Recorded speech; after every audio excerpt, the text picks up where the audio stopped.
Madbhava manasa jata Yesham lokaima prajaha Mahashaya sapta purve Chadvairo manavastata Madbhava manasa jata Yesham lokaima prajaha.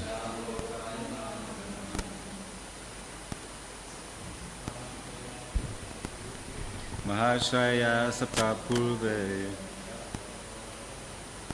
Chadvairo manavastata Madbhava manasa jata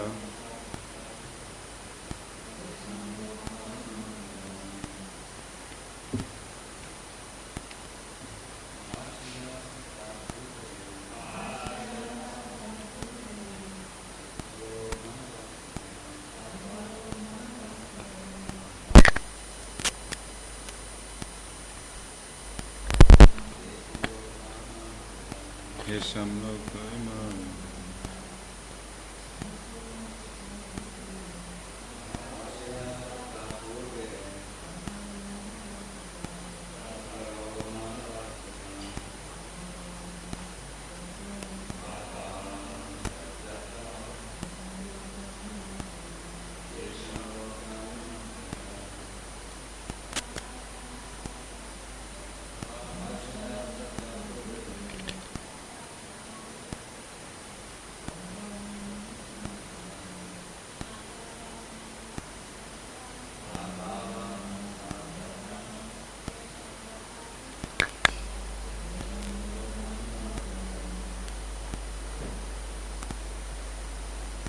Maharishayaha, the great sages. Sapta, 7. Purve, before. Chadvaraha, 4. Manavaha, Manus. Tata, also. Matbhavaha, born of me. Manasaha, from the mind. Jataha, born. Yesham, of them. Loke, in the world. Imaha, all this. Prajaha, population. Translation. The 7 great sages, and before them the 4 other great sages, and the Manus, progenitors of mankind, come from me, born from my mind, and all the living beings populating the various planets descend from them. Purport. The Lord is giving a genealogical synopsis of the universal population. Brahma is the original creature born out of the energy of the Supreme Lord, who is known as Hiranyagarbha. And from Brahma all the 7 great sages, and before them the 4 other great sages named Sanaka, Sananda, Sanatan and Sanat Kumar, and the Manus are manifested. All these 25 great sages are known as the patriarchs of the living entities all over the universe. There are innumerable universes and innumerable planets within each universe, and each planet is full of population of different varieties. All of them are born of these 25 patriarchs. Brahma underwent penance for 1,000 years of the demigods before he realized by the grace of Krishna how to create. Then from Brahma came Sanaka, Sanandan, Sanatan and Sanat Kumar, then Rudra, then the 7 sages, and in this way all the Brahmanas and Kshatriyas are born out of the energy of the Supreme Personality of Godhead. Brahma is known as Pitamaha, the grandfather, and Krishna known as Prapitamaha, the father of the grandfather. That is stated in the 11th chapter of Bhagavad Gita.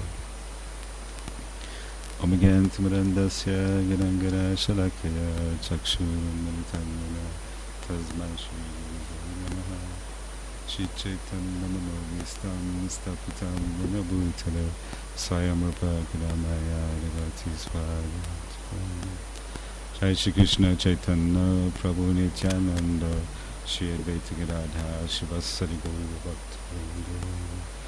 So here Krishna is giving a little bit of explanation about the creation which is described in the Srimad Bhagavatam.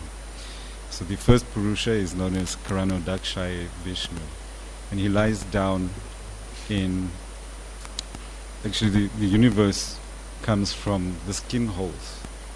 We all have, if you look at your skin closely, you all have holes in the skin. So the universes actually emanate from these skin holes. So Garbhodakshai enters into each one of those universes. And each one of those universes is half full with water.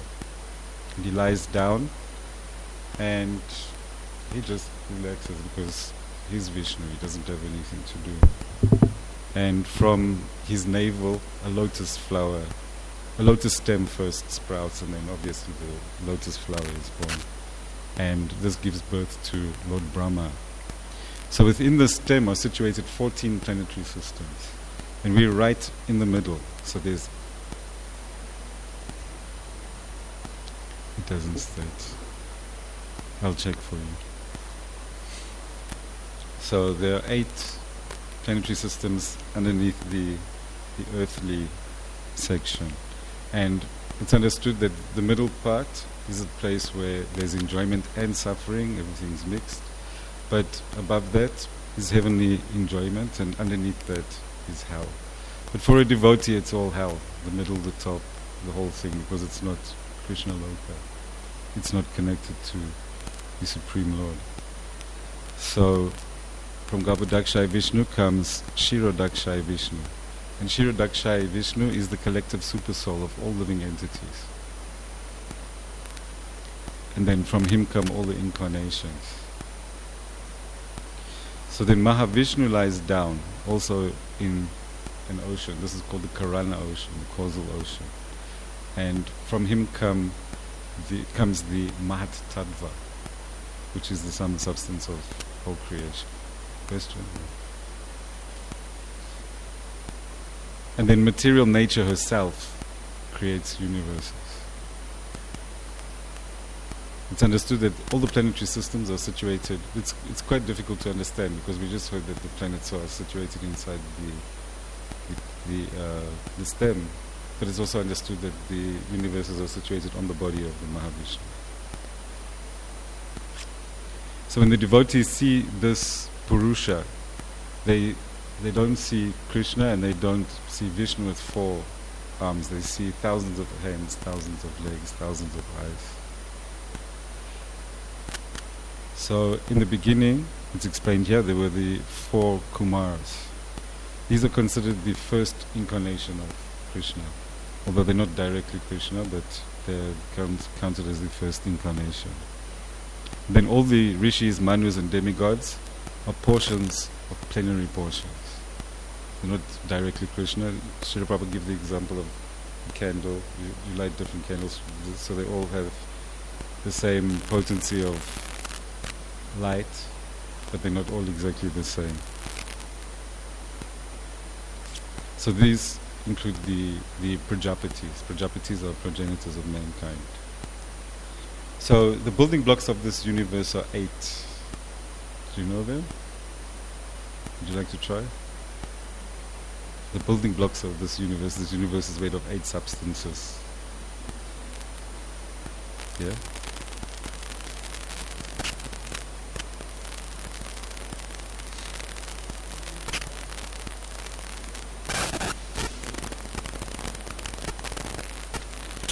Okay.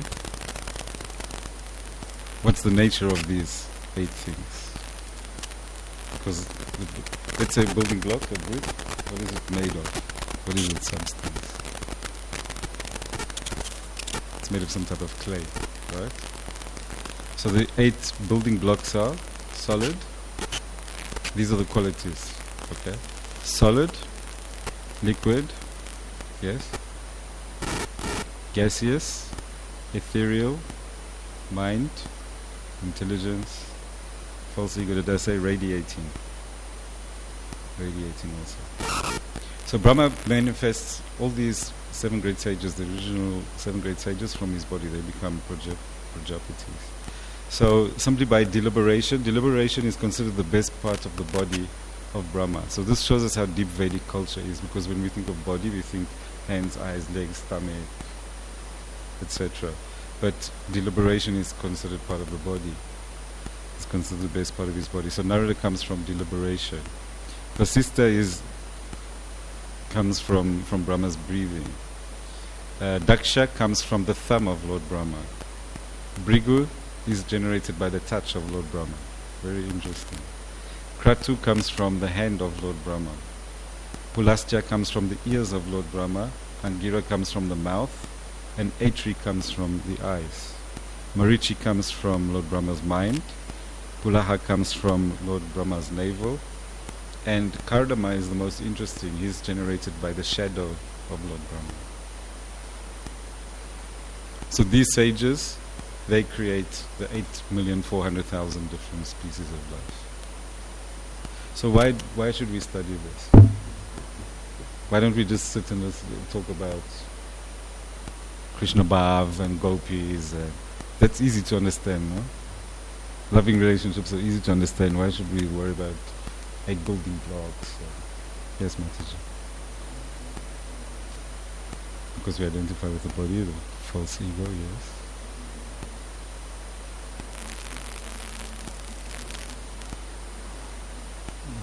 Krishna states in Bhagavad Gita that you need to know the field and the knower of the field and the difference between both. But I'm looking for another answer that comes. Srila Prabhupada gives the answer in Bhagavad Gita, not here but somewhere else. Yes?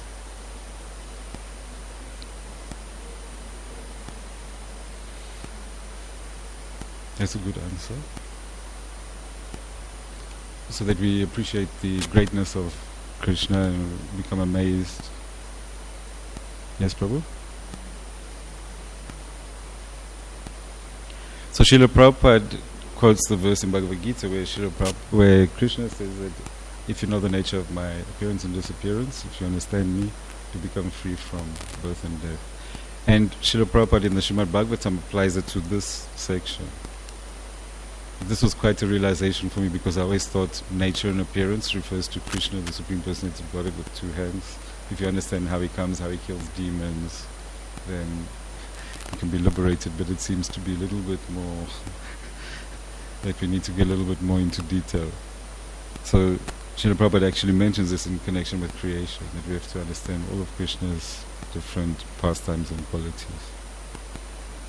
So it's explained that persons who are learned and who have true knowledge define sound as that which conveys the idea of an object. So to hear something, we need sound, right? So the Vedic description of sound, I'll just read it again. Persons who are learned and who have true knowledge define sound as that which conveys the idea of an object. In other words, there has to be an object in order for sound to be there. It indicates the presence of a speaker.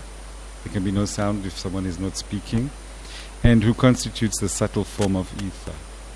So in other words, sound comes from ether. So letters are the bijas or the seeds of all existence. This is another very interesting fact that I learned today. Bijas, letters are bijas, and they're the seeds of all existence. So in one sense we can understand that we are generated from sound also. Who knows how many letters there are in the Sanskrit language? How many letters? Like in English, A, B, C, D. Yes? 50. First one?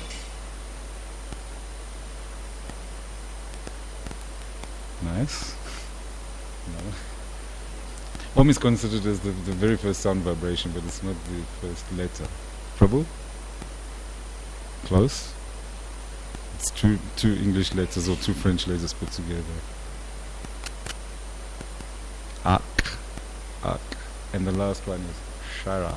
So the word for alphabet in Sanskrit is Akshara. And Akshara means infallible or supreme. So here we see again, things that we consider material, we just take for granted in our Western way of life. In the Vedic counterpart, everything is spiritual. Everything, even the alphabet, is connected to Krishna, Lord Vishnu. So in the Tantras, the Aksharas are traced back to deity of Shakti. Shakti is my Devi, Durga, And each of her stages is manifested by, each of the letters represents a stage of manifestation of her different phases in evolution. In other words, the world doesn't just stay static. By the activities of Maya, the world is evolving all the time, changing. If your grandparents, for example, had to come back now, or let's say your great-great-grandparents, they'd be really shocked if they saw computers and iPods and iPads and all these things. So, by the mercy of Durga, it's always evolving. So sound is considered as the shelter of meaning. This is something to remember. Sound is considered the shelter of meaning.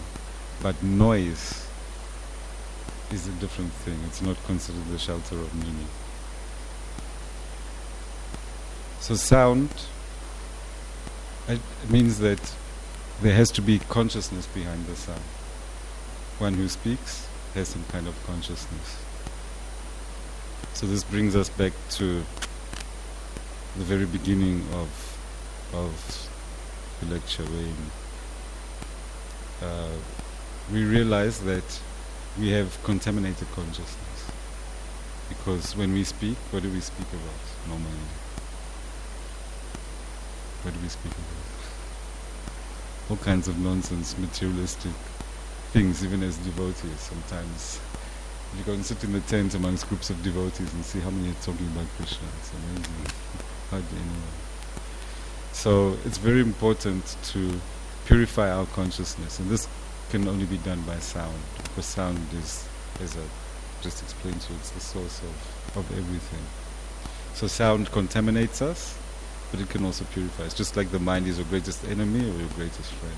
Sound too either contaminates you or it purifies you.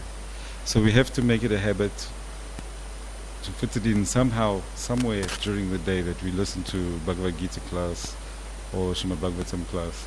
And Srila Prabhupada states that reading is considered listening also.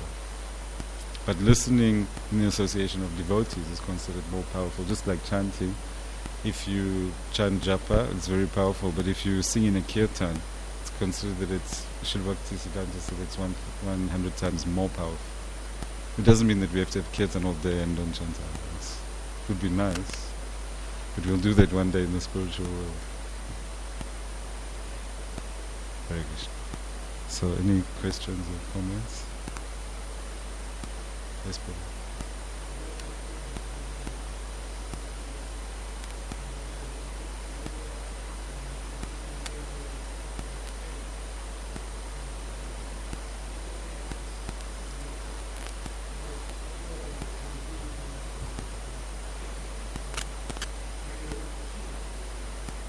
That's the devotee himself, but he is realistic enough to understand that this is hell, because if it wasn't hell, people wouldn't be suffering.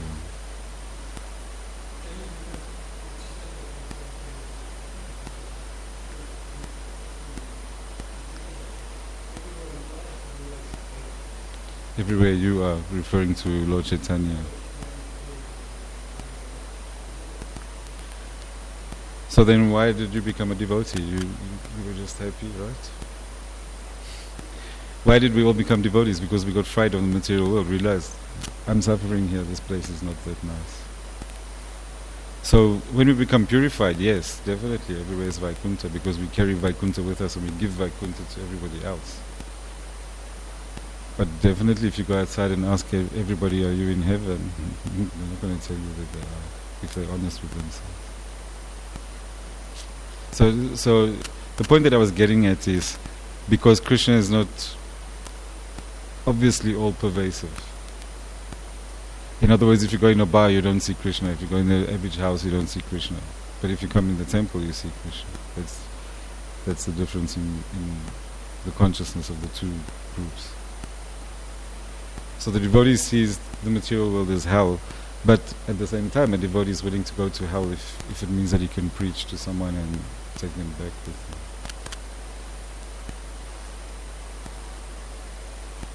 Is that okay?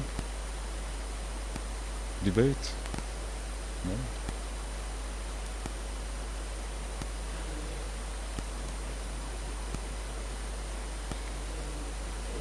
Remember when I made that statement, I wasn't...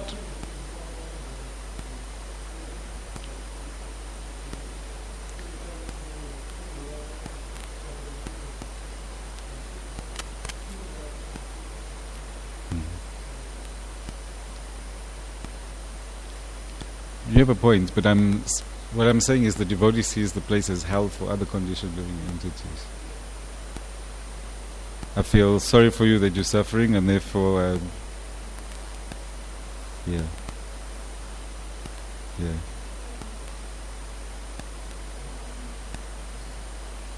Thank you. That was the point I was getting at. But because there's some suffering, we don't see it as the spiritual. But one day when we're purified, just like we were doing in Bhakti Shastri course today, they gave us a section and said, tell us how you see Srila Prabhupada there. And all of us had the realization that Srila Prabhupada had Krishna Loka with him all the time. All the residents of the spiritual world are with Srila Prabhupada.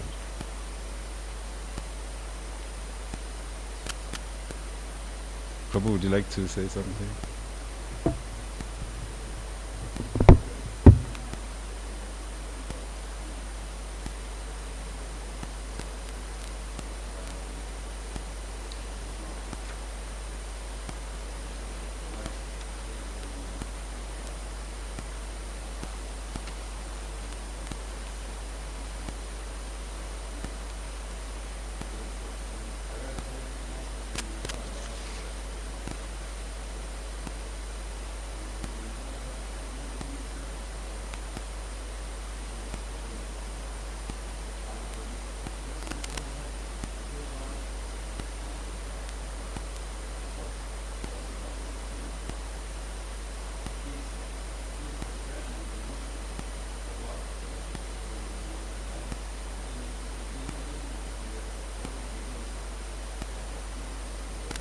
Ordinary illicit couple.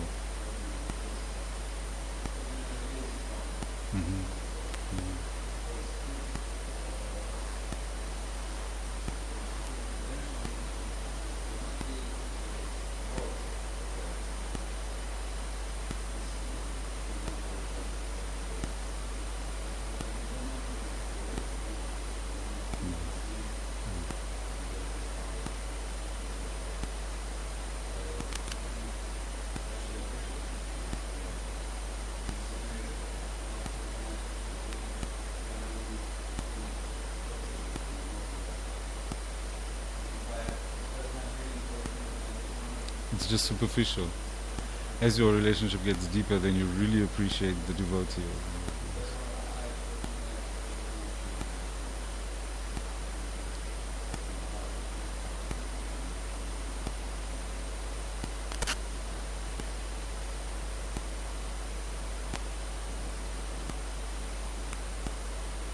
There is a danger at the moment in ISKCON because groups of younger devotees are starting to say that Srila Prabhupada's purports are too repetitive, and they start reading comic books and doing all other kind of things. But the reason Srila Prabhupada repeats himself so often is because we're so dull, we don't get the message.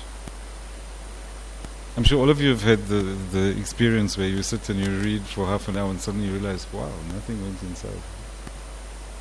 Did you have that experience? You read for half an hour, and then you stop and you ask yourself, what did I just read? And you don't actually know. Srila Prabhupada understood this. That's why he repeats himself so often. Some devotees used to say, I don't go to Sunday feast program because they just tell you you're not the body. But do you know you're not the body? Do you really realize? No.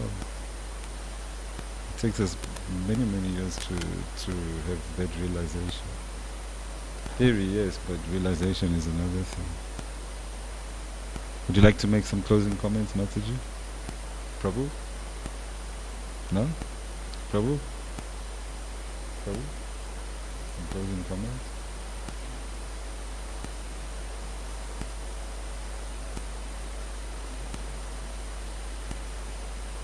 The 7 great sages, and before them the 4 other great sages, and the Manus, the progenitors of mankind, come from me, born from my mind. And all the living beings populating the various planets descend from them.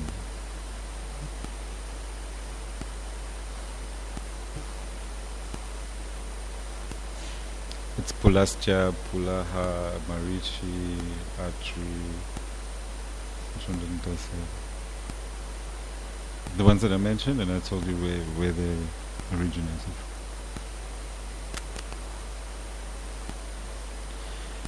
Jai Shri Prabhupada ki, Shri Radha Gopinath ki, Sai Gopinath.